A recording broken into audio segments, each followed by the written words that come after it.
Right, I'm calling this video the advanced video or the how to get excellence video.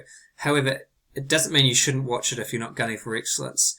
I'll be making some comments as I find them that affect the achieved and the merit students as well. So for example, this paragraph here, it doesn't do a good job of comparing males and females. It individually writes about them, but it doesn't say this one is skewed or has a longer spread compared to the other one. And I'll just read you this, but because of this, by the way, don't start with because, it's not a good start. Because of this, the incomes of females tend to be grouped closer together, meaning that women who make up the sample generally make the same or around the same, that's informal, about as their peers. So generally make the same as their peers, it should read. But my point being is, it should say compared to who? Compared to the males, because that's just a point about the females, and the whole framework of this internal is to compare two groups, and if you're not comparing them in every sentence or in every paragraph, you're just making comments about a particular sample of a particular group. So there's a good point to start with. As I was saying in my previous video, if you're going to comment on an outlier, you don't want to sit on the fence. This person said the data point of 7,000 something or other on the male graph is possible, as someone could make that much money in a week, but it could also be due to an input error during data collection. Well, it's either an input error or it is a possible scenario that it's a true data point. So you don't want to be on the fence, get off the fence, and if it isn't a true value, which it is, it would be nice to justify it. In other words, find some research that shows someone who makes that much money a week. It's a very possible figure. On the same point, this person's talked about removing outliers, which is an interesting concept. Overall, if the outliers on both male and female graphs were removed, the distributions would be shaped similarly, with the exception of the shift. Now, I don't think they're really wanting to talk about removing outliers, but it brings up an interesting point. If we go to, here's the graph. I think they're just talking about the shape here, and if you remove the outliers, the shapes are similar. Good. However, if you do have an extreme outlier, it could be way up here, or it could even be a negative value. Should you remove it? I'm sure in the real world, statisticians do this all the time because some of their junior assistants have made a mistake or inputted the data wrong, etc., etc., etc., and the data value just makes no sense. And I have no problem if the data value makes no sense for you to remove it. It is an ethical issue because if you're trying to prove a point, sell a product, and you don't like those values and you decide, oh, that'll actually cause a stir if I leave those values in, or there's some ethics involved here when you remove data values. If you do remove data values, in your introduction you can say I've cleaned the data and removed these negative values because there's no such thing as a negative in this instance, or in the context, there might be no such thing as a negative. And if you're going to, as I keep saying, if you're going to talk about extreme values, make sure it's a real case by just justifying it with some research. Something else, I forget who talked about this, but they talked about the fact that the sample sizes for females and males were different. 216 compared to 204. Now, that's fine. Okay, they're relatively the same. If I made this one 100 and this one 200, for example, it's actually still relatively fine. And it's not science, it's statistics. And to emphasize the point, if I added another 100 data values onto this graph, onto the male graph, I could, where would I put them? I'd put a few more here, a few more here, a few more here, a few more here, a few more here, a few more here, and a few dots over here. But if you look at the box and whisker plot, it probably would not shift left or right, or in terms of its shape, very much at all. So that's why, just because the n values are different, it doesn't change shift, shape, spread very much at all. as long as the data points are representative of the population, please don't comment on these two values being different in size. This person's done that, as I was saying. There are 57 more vocational people compared to people with degrees in the sample, and none of these with vocational earning above $3,200. Yeah, leave that bit out, but this bit here is an example of statistical insight. It could show that having a degree could open up people to careers with drastically higher income than careers that vocational education introduces people to.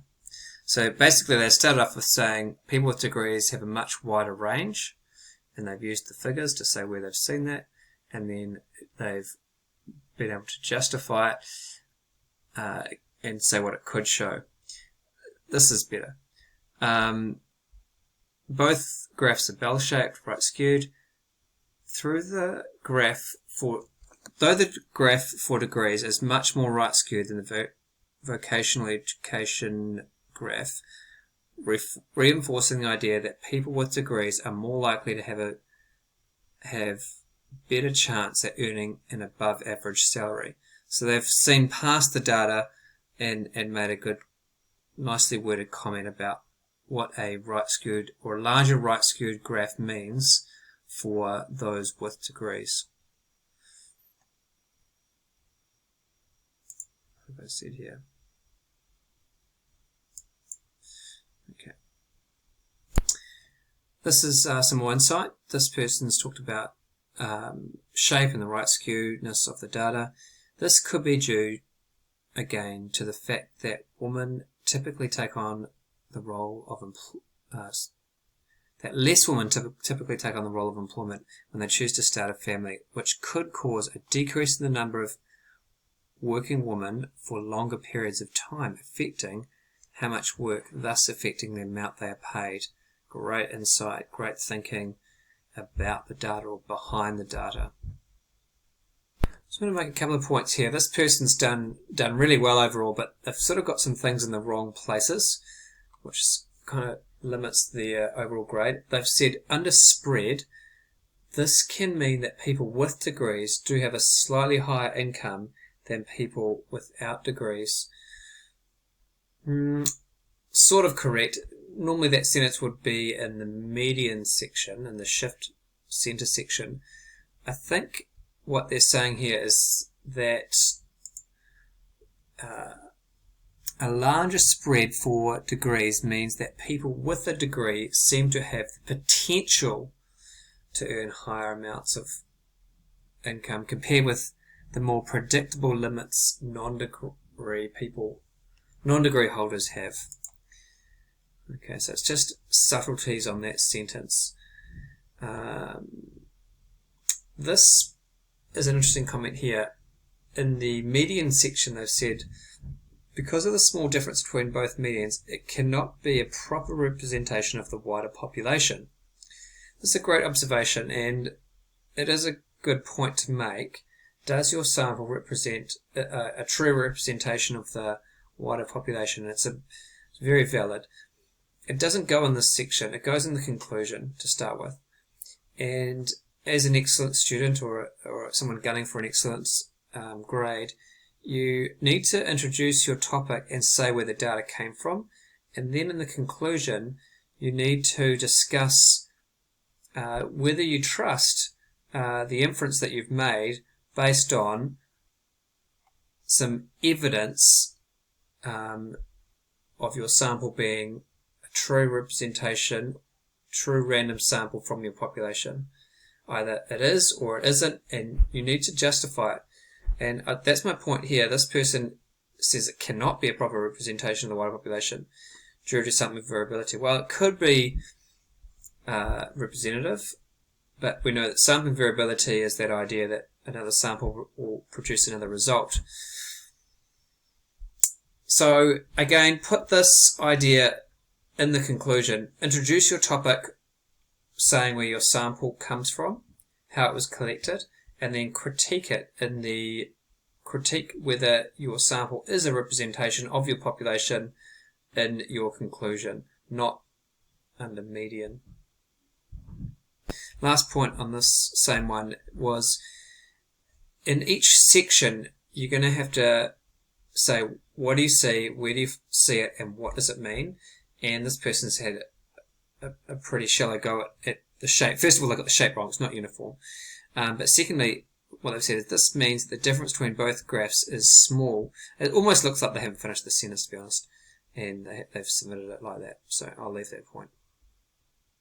Then you need to say, what does it mean in every instance.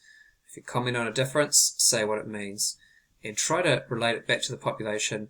Use the correct units and refer to the population by name.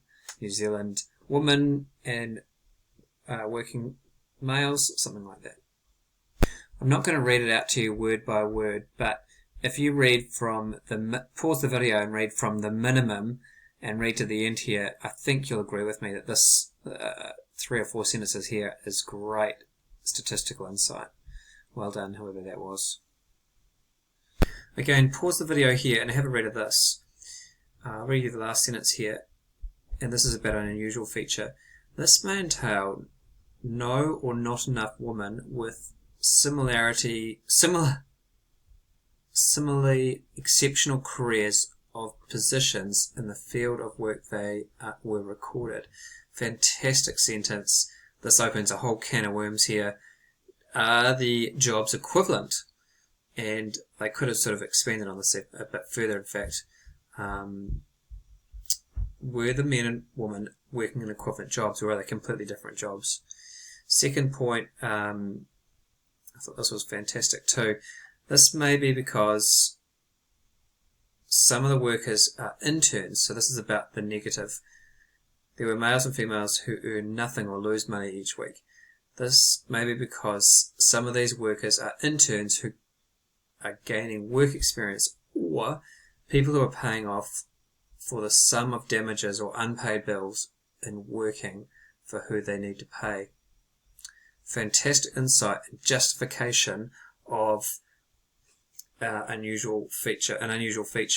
Well done, that person too. My last point here is a bit of a warning on creating statistical insight.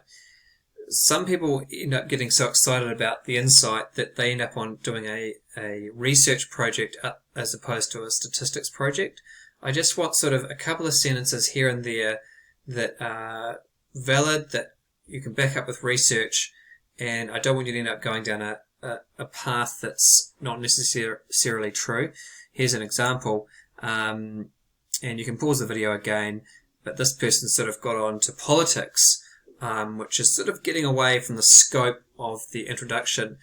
A good little tip when you're about to hit submit is to read your introduction, read the references in the background, and then make sure when you come to the conclusion you've answered your question and not gone outside the scope of your introduction. I should be able to read your introduction and read your conclusion and go, oh, that's what their report's about. And I should be able to understand the whole thing by reading the intro and the conclusion without actually reading the analysis. Okay, so good luck, work hard, ask questions, we'll be in contact.